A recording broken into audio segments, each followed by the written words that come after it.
Hello, my name is Dominic Underhallhouse and welcome to another episode of Moonbreaker.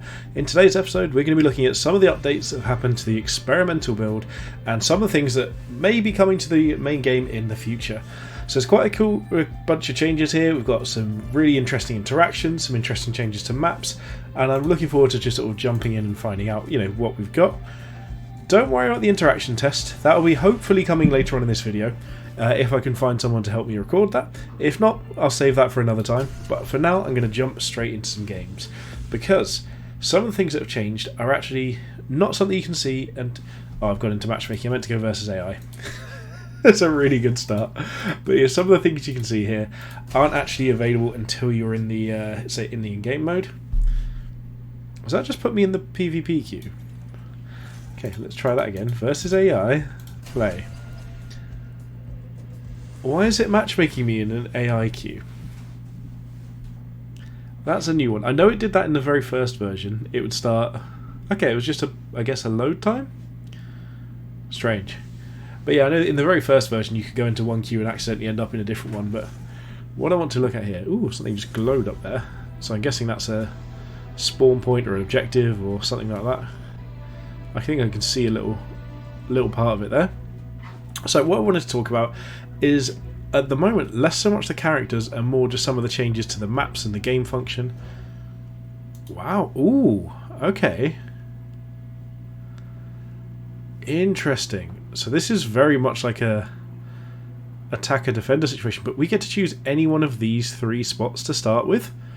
That seems quite strong. Like, we're going to have so much control over this. So, unless our opponent has similar things on this side that we don't know about, but I don't see any reason to not start here, because what we're going to want to do is probably just try and deploy something over here and land somewhere else. So, I haven't seen this setup yet, this is new to me. The first thing you might notice is that battlefield conditions have gone. So they've gone completely, they've just been removed, no longer a thing we need to worry about. What I'm going to look at here is basically trying to score some early points. So if we move over here, we will control this objective if we touch it. And on our next turn, yes, so there you go, it's changed colour. On our next turn we gain 1 victory point. So we'll end that here. There shouldn't be a way they can take us off of this. And I'm just seeing if there's anything else here going around. So, just looking around the map, look pretty good.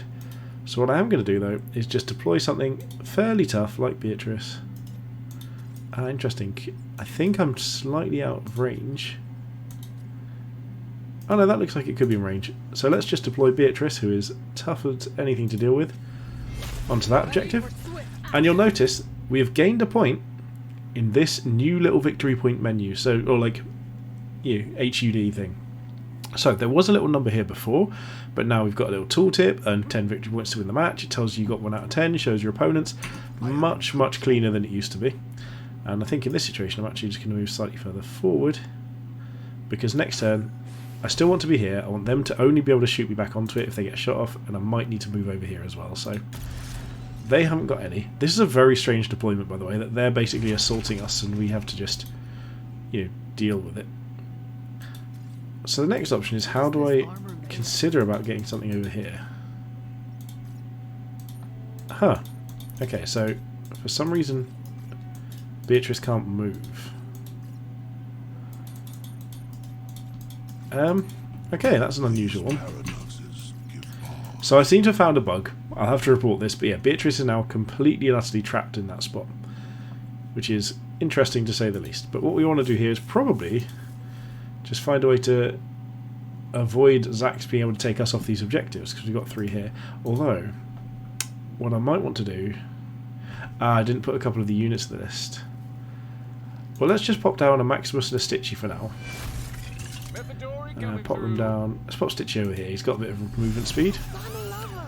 And we haven't had any yet, but there's something else that's been added into the game, and that is bounties. So, what bounties are, is it's an additional way of scoring points. Now, I know there's some units that do have bounties here.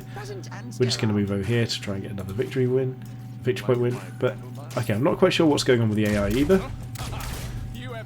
Let's just move back here, try and stay safe. And we're going to keep playing out units that we think might have a bounty. I don't think Broken Vengeance did, so... sorry, no, I don't think... whoever it was. Blindside Resty did. So here we're just racking up victory points and we should get to win. But what there also is, basically there's going to be something generating which units have... Yeah, the AI seems to be a little bit broken on this time, which is a shame, but let's just deploy as many units as we can and see if any of these do have it. So I'm actually going to move off of these objectives to try and find out more, give ourselves an extra turn, but see if we can find one with a bounty. But basically some units, if they're one of the most popular units or something, there's going to be some metric determined how they're going to choose them. Around their health they have a little target icon, and what that'll do is earn you victory points for killing that unit. So we've just earned another one here that we didn't necessarily need. So let's try just placing down, say, Blindside Resley. And we can't play any more units out, which is a shame. So yeah, we're not going to be able to sort of demonstrate that. We're going to just be able to demonstrate the victory points. But now there are these things added into the game that give you that extra little bit of resource. But what we can also see is the end game screen has now changed.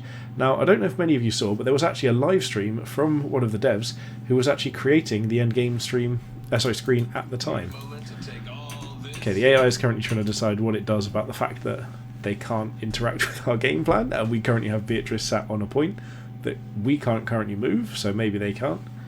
And basically the end game screen has now been changed. It's a new animation. The last one on the experimental server I genuinely found a little bit uncomfortable to look at, and we've now got a new version, so it's much cleaner, much nicer. And then in the end game screen we've also got a like an extra sort of bit of information, because now that the bounties exist we can see that the bounty points go towards your victory point total as well. So I will say, looking at this map, and I'm trying to look at the sort of the setup of it, with there being nothing over here and us having the choice of setup points over here. Oh, here we go. There we are. So we get a nice little like new animation on there. This screen sort of sometimes lingers a few seconds. And then as you can see here, so we got 9 victory points from just scoring victory points. We did actually have one more to go. The star is for killing the enemy captain. And then this here is how many you get from bounties, so killing those important units. I think at the moment I know Taria's got a bounty counter, Shrapnel has, Chuck and Co. At the moment there's no way of seeing in the list building screen, what there is, and who's got those counters, but I'm sure that'll come at some point with list building, because obviously it's very relevant if you suddenly find out your units give up more points. But there's some really interesting changes here, and hopefully I'll be able to link together the next clip and show you a few more interesting ones as well. Okay, we've got a little bit of bonus footage here.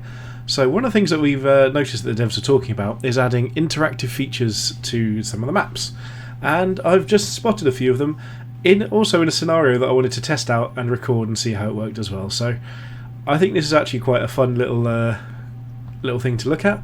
I've actually done some misplacing in the scenario, but I'll go into that in a minute. But around this map there's a few different things I wanted to say that I've now spotted that I'd never spotted before.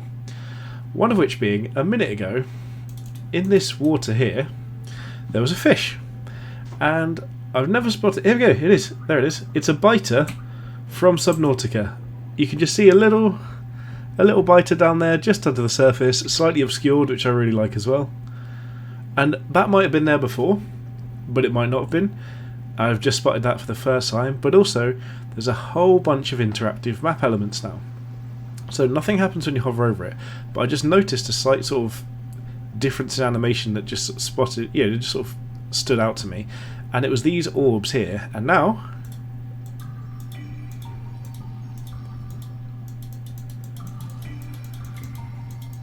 there we go. So we've got all these little orbs you can click. There's also these floating rocks that the faster you click, the faster they spin. You can do it on both. So we've got that added in there now. We've also got these little plants here. Now I'll make little puffs of spores when you click them. You've got the little turnstiles go, which is another one. And then lastly, the other one that I've noticed so far, there's more biters. Maybe this has been here for a while, I've just been really oblivious. But we can now just nudge the boats a little bit as well. So these are some really cool little map features here. Maybe someone can make a remix out of it, make a little tune. But what I also wanted to show off is what I've got set up here. So it's my turn, I'm about to attack. I've got Beatrice attacking into Broken Vengeance. Now, if you don't know, this is one of my favourite synergies anyway, because what happens is every time Beatrice attacks through Broken Vengeance, he attacks back, she takes damage, she attacks again, and her attack goes through to everything behind it. And this setup here, we've actually got it so that her attack is going to hit their captain, and it's also going to hit our flurry. So what's going to happen is every single time her attack goes through, unfortunately flurry is also going to hit Broken Vengeance, because I thought I was out of range. I based it on the visual here, but it looks like, even though it doesn't quite look like it's touching, apparently that was, so slightly unfortunate there, and that Broken Vengeance is going to die quicker than we'd like. But this should be a really fun series of events, and just see how much damage this deals to the enemy captain. So I wanted to get a little bit of an up-close look at this, and hopefully show you guys one of my favourite interactions, and one of my favourite new interactions now we've got Flurry added into the mix. So here we go.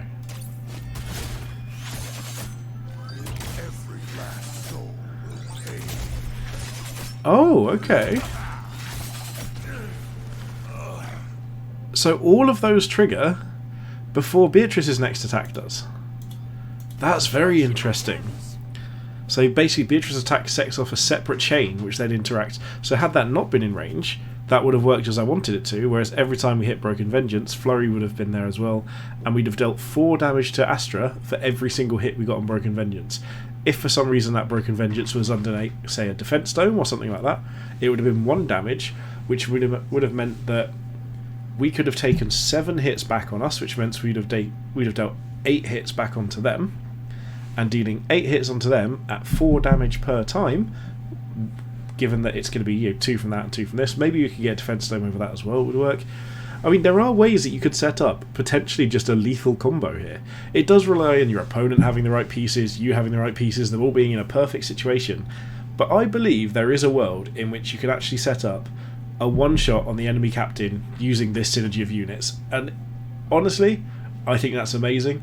I might try and get someone to jump into a testing game and see if we can figure that out. So hopefully you enjoyed this, and I will see you in the next part of the video. Okay. So in theory, we should be about to kill Extilio with 1 hit. I'm just trying to make sure there's nothing I'm missing here. We've got Broken Vengeance is going to take 1 per hit. Extilio's going to take 2. This does hit Flurry. Flurry's Protector certainly takes 1 per hit. It's going to deal 2. Yeah. Why only 1 Flurry? Flurry's got a defense dome on it. Yeah, but you can have 2. Oh, but now you're just getting complicated. No, that's no. It should work, but I think this works enough on its own that probably. Maybe we just try not to overcomplicate it immediately. Is Beatrice actually gonna hit at a distance? Yeah, I checked already, so she'll hit all 3 of those units. So you move up slightly, and as far as I can tell, we should be about to say goodbye to Extilio, apart from if I get too many crits. For a double crit. I was going to say, too many crits ruins everything. Okay, 3, 2, 1, go. So we need the no crit battlefield condition. Yeah. Oh, it looks good.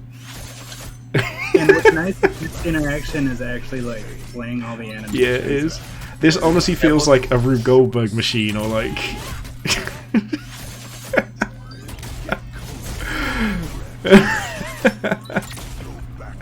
By the way, there was no crit condition. The crit condition said -10%, right? But that was multiplied, so from 10% crit, yeah, to 9%, wasn't it? But yeah, no. So there we go. That is our big one-shot the enemy captain interaction. Do we want to try it again and put double flurry in, just for the sake of it? Yeah, this is perfect positioning. You're blocking your own Extilio to prevent the opponent from damaging you. Makes sense. Exactly. This is all that we're doing. This is a real in-game scenario. There is no jank going on here whatsoever. I was going to say, what is betting that you put the defense dome down somewhere that just like obscures all of the view and we can't actually see anything going on? Oh no! That won't do anything. Do you know what, this could... Let's just try this. I'm now at the point where I don't know what's going to happen, because the flurries are going to hit her, and I don't think she'll retaliate, though, because it's an ability. Okay. So, this is possibly the messiest screen I've ever seen. But yeah, I'll if you want to pass... mouth shut this time. Okay. Checking this, we're hitting both flurries, we're hitting Extilior, we're hitting Broken Vengeance, everything's covered by shields. Let's see. I actually don't know if this is going to be enough through the defense dome. So let's just see what happens, because I think the flurries might kill each other too quickly. Right, 3, 2, 1, go. Okay. Oh, they're just chaining through each other. So I don't... Important. No, but I think I remember seeing this happen. Oh, in the earlier one. Yeah, no, they just chain through each other because the first Beatrice attack hasn't even been retaliated to yet by Broken Vengeance. So all of this is happening before that retaliation even happens. Yeah, that's a shame. I mean, it's just lovely and messy. The Beatrice is going to die at the back end. Oh, we're chunking it up. Maybe it's enough. Oh. Extilior's having a rave. Wait. Why did he stop? What? Oh, yes! Extilior's shield went on Broken Vengeance. So he didn't take damage. So he stopped retaliating. Oh no! This flurry thing was a mess. I'm glad we had you here to figure out what actually happened. I was going to be sat here like, what? Okay, welcome back to another game. So this is another little bit of just information as to how things are going to work moving forwards. So you can see in this game we have actually got an enemy unit here with the bounty icon on them. I just wanted to make it a little bit clearer. So you can see here that they've got the bounty icon around their health, and it says on their little player card, unit card, increase rival victory points by 1 when destroyed. So that's what we've got in terms of the bounty system. It does add to the victory points, and it shows that at the end of the game. So what I'm going to be trying now is to see if another thing that I've heard is true, and I'm not quite sure if it's intentional or if it's accidental, but we're going to be trying out Quetzali. I've heard that, in theory, Quetzali might actually no longer work on the turn that they're deployed, so I really want to test that out and see if that's still the case. So we're going to try that out as soon as it's our turn now. So we're just going to move over here, deploy Quetzali down, say here, and we've got the animation, but it hasn't actually refreshed our movement. So it's done for a turn from Quetzali, and it's got 0 remaining this turn in terms of refreshing our abilities here. So that has actually been dropped. It doesn't appear to be working right now. That may be unintentional, it may be intentional, who knows. But it also looks like the AI has been practicing in terms of, sort of understanding where the victory points are, and that they're a priority now. So good job, Bar, who is most likely the one who's going to be coding the AI there, and that's really nice bit of difference knowing that the AI will actually play the objectives now rather than just still go for your captain. So the last thing I want to show you is on our turn we're just going to kill Taria, and all we need to do here is kill Taria here, get our spin in, and now as you can see we've killed her, and we now get a victory point as well. So they've scored 4 victory points from holding objectives, we've scored 1 from doing that, and then if we hold this at the beginning of our turn we score another 2, and that is how this whole system works in general. So really happy with these upgrades, and I'm just going to quickly show you the say defeat version of the screen as well, because we saw the victory one earlier and here's the defeat one as well. Not sure why these health bars are still here, but I'm sure that can be sorted out in the meantime. And in the other game, like you said, we've now got the bounty system here as well. So all in all, I'm really happy with a lot of the changes that are happening to Experimental. Hopefully you guys are too. Personally, I'm absolutely loving it. I think there's a lot of potential to come. I'm really looking forward to when it hits live, especially seeing new units. Maybe we'll even get some more on Experimental before the actual units drop as well, which would be really exciting. But if you've enjoyed this video, please hit the subscribe button, pop a like on the video, drop a comment, and if you want to support me in the channel, you can go ahead over to the Patreon. We've now included, as you're about to see in a moment, a little splash screen thanking our current Patreons, and I'm really, really grateful for all the support that anyone can offer, no matter what form it takes. So thank you very much for watching, and most importantly, have a good day.